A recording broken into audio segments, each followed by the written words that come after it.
তাহের সাহেবকে একটা ডিম কেন নিক্ষেপ করলো না?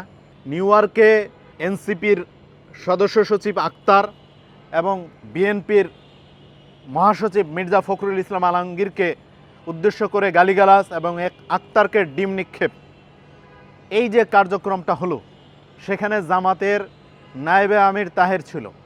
তাহের সাহেবকে একটা ডিম কেন নিক্ষেপ করলো না? কেন গালিগালাজ করলো না? এই প্রশ্নের উত্তর যদি খুঁজে পেতে চান, তাহলে মনে প্রাণে বিশ্বাস করতে হবে আওয়ামী লীগের জন্য জামাত কোনোভাবেই ক্ষতিকর নয়, তারা কোনোভাবেই হুমকি স্বরূপ নয়। হুমকি স্বরূপ বিএনপি। সেই জন্য মির্জা ফখরুল ইসলাম আলমগীরকে নোংরা ভাষায় গালিগালাজ করা হয়েছে। এনসিপিকে হুমকি মনে করে সেই জন্য এনসিপির গায়ে ডিম নিক্ষেপ করা হয়েছে, কিন্তু কোনোভাবে তাহের সাহেবকে তারা হুমকি মনে করে নাই, জামাতকে হুমকি মনে করে নাই। সেই জন্য খারাপ পরিস্থিতিতে কোনো কিছুতেই ফেলে নাই।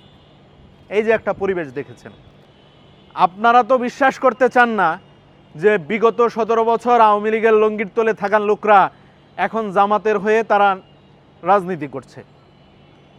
তার নমুনা স্বরূপ যদি আপনারা দেখতে চান, ঢাকা বিশ্ববিদ্যালয়ের ডাকসু নির্বাচন, সাদেক কাইয়ুম কোথায় ছিল? বাকিরা কোথায় ছিল?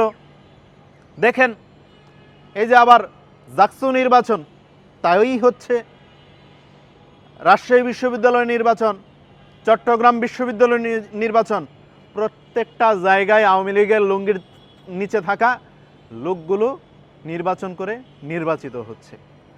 জামাতের বিজয় মানে আওয়ামী লীগের বিজয়।